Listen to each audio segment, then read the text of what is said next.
అందరికీ నమస్కారం. నా పేరు కరుణాకర్. నేను గజ్వేల్లో ఉంటాను. ఈరోజు మీ ముందుకు రావడానికి ఒక ముఖ్య కారణం ఉందండి. సో భారతీయులలో మనం చూసినట్టయితే 80 to 85% పీపుల్స్ విటమిన్ D3 లోపం వల్ల బాధపడుతున్నారు. సో మనం తీసుకున్నటువంటి ఫుడ్లో ఈరోజు విటమిన్ D3 మనకి మన బాడీకి కావాల్సినంత మనకు దొరకట్లేదు. కనుక విటమిన్ D3 లోపించడం వల్ల మన బాడీలో బోన్స్ అన్ని పెలుసుగా మారి మన బోన్స్ వీక్ అయిపోతా ఉన్నాయి. సో అదే విధంగా దంతాలు ఇట్లా మనకి స్టామినా తగ్గిపోయి తొందరగా ఊడిపోయే అవకాశాలు ఉన్నాయి. చిన్న పిల్లలలో మనం చూస్తున్నాం విటమిన్ D3 కాల్షియం లోపించడం వల్ల పాల దంతాలు ఏదైతే అంటున్నామో పుట్టుకతో వచ్చినటువంటి దంతాలు అవి ఊడిపోయిన తర్వాత సడన్ ఏజ్ 7, 8, 10 ఇయర్స్ ఊడిపోతాయి. అవి ఊడిపోయిన తర్వాత మళ్ళీ రావడానికి వాళ్ళకు చాలా టైం పడుతుంది. అంటే డాక్టర్ దగ్గరికి డెంటల్ హాస్పిటల్ పోతే వాళ్ళు ఏం చెప్తున్నారు, డాక్టర్స్ అని చూసినట్టయితే వీళ్ళకి కాల్షియం విటమిన్ D3 లోపించడం వల్ల వీళ్ళకి లేట్గా వస్తాయి అని చెప్పి చెప్పడం జరుగుతుంది. కాబట్టి అలాంటి జబ్బులను మనం చూస్తూ ఉన్నాం. అదే విధంగా మనము విటమిన్ D3 లోపించడం వల్ల మన బాడీ మొత్తం వీక్ అయిపోయి మనము ఏ చిన్న స్కిడ్ అయి కింద పడినా మన బోన్స్ ఇరిగే అవకాశాలు ఉన్నాయి. కాబట్టి మన శరీర బరువును మొత్తము ఆపేది ఎవరు అని చూసినట్టయితే ఈరోజు మన శరీరంలో ఉన్నటువంటి బోన్స్. మన శరీర బరువును మొత్తము వేటిని మొత్తం ఆపుతున్నాయి బోన్స్. ఆ బోన్స్ మనకు వీక్ అయిపోతే మన శరీర బరువుని ఆపడానికి కష్టంగా మారుతుంది. సో అదే విధంగా మన శరీరంలో 99% కాల్షియం విటమిన్ D3 బోన్స్లలో అండ్ దంతాలలో ఉంటుంది. ఒక 1% మాత్రం రక్తంలో ఉంటుంది. రక్తంలో ఉన్నటువంటి 1% calcium vitamin D3 brain functioning కి యూజ్ అవుతుంది. మన బ్రెయిన్ ఎప్పుడు రెస్ట్ తీసుకోకుండా ఎప్పుడు యాక్టివ్ గా ఉండి మన బ్రెయిన్ పుట్టినప్పటి నుంచి మనం ఎంతకాలం బతుకుతామో అంతకాలం దాకా ప్రతి క్షణం పనిచేస్తూ ఉంది, యాక్టివ్ గా ఉంటుంది. కాబట్టి ఏదైతే మనం రక్తంలో ఉన్నటువంటి 1% కాల్షియం విటమిన్ D3 అని చెప్పుకున్నామో అది తగ్గిపోతూ ఉంటుంది.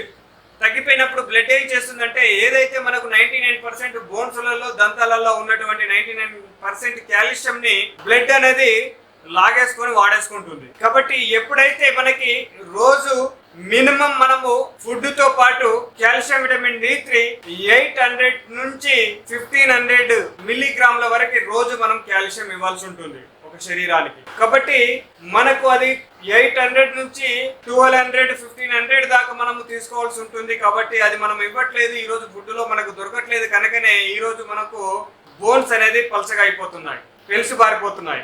ఎందుకు చూసినట్టయితే బ్లడ్ లో ఉన్నటువంటి 1% calcium vitamin D3 brain use చేసుకుంటా ఉంటుంది. కాబట్టి ఎప్పుడైతే బ్లడ్ లో ఉన్నటువంటి 1% కాల్షియం విటమిన్ D3 తగ్గిపోతుందో అది ఉండకుండా ఏం చేస్తుందంటే బోన్స్లలో ఏదైతే నిల్వ ఉన్న 99% కాల్షియం ని అది వాడేసుకుంటుంది. వాడేసుకున్నప్పుడు మళ్ళీ మనం ఫుడ్ ద్వారా రోజు రెగ్యులర్ గా ఇవ్వకపోతే ఏమవుతుందంటే ఈ 99% రోజు బ్లడ్ వాడేసుకుంటుంది. కాబట్టి 99% కాస్త తగ్గుతూ వస్తుంది. కాబట్టి బోన్స్ అనేది మన ఎముకలు అనేది పెలుసుగా మారిపోయి ఈజీగా విరగడానికి, కింద స్కిడ్ అయి పడ్డప్పుడు కానీ లేదంటే బండి నుంచి స్కిడ్ అయి పడ్డప్పుడు కానీ ఇంకెక్కడ పరిగెత్తాలన్నా, ఉరకాలన్నా, నడవాలన్నా మనకు బోన్స్ ఆరోగ్యంగా ఉంటేనే ఇవన్నీ జరుగుతాయి. మన బాడీ వెయిట్ని ఆపాలన్నా కానీ ఇవన్నీ జరుగుతుంది. కాబట్టి మనము రోజు కాల్షియం ఇవ్వాల్సి, విటమిన్ D3 ఇవ్వాల్సి ఉంటుంది. ఇలా ఇవ్వట్లేదు కనుకనే మనకు మన బోన్స్ అనేది పెలుసు పారిపోతున్నాయి. కాబట్టి ఖచ్చితంగా రెగ్యులర్గా కాల్షియం మీరు తీసుకున్నట్టయితే ఎక్సలెంట్గా మీ బోన్స్ని మీరు, మీ దంతాలను మీరు, టీత్ని మీరు ఆరోగ్యంగా ఉంచుకుంటారు. అదేవిధంగా మీకు ఒక ముఖ్యమైన పాయింట్ చెప్తున్నాను. ఏంటి అంటే మన ఏజ్ 60 వచ్చింది అంటే మనం కాల్షియం విటమిన్ D3 ఇవ్వకూడదు. ఎందుకు అంటే మన ఏజ్ 60 వచ్చిందంటే మన బోన్స్, మన టీత్ కాల్షియం విటమిన్ D3ని అవి అబ్జార్బ్ తీసుకోవు.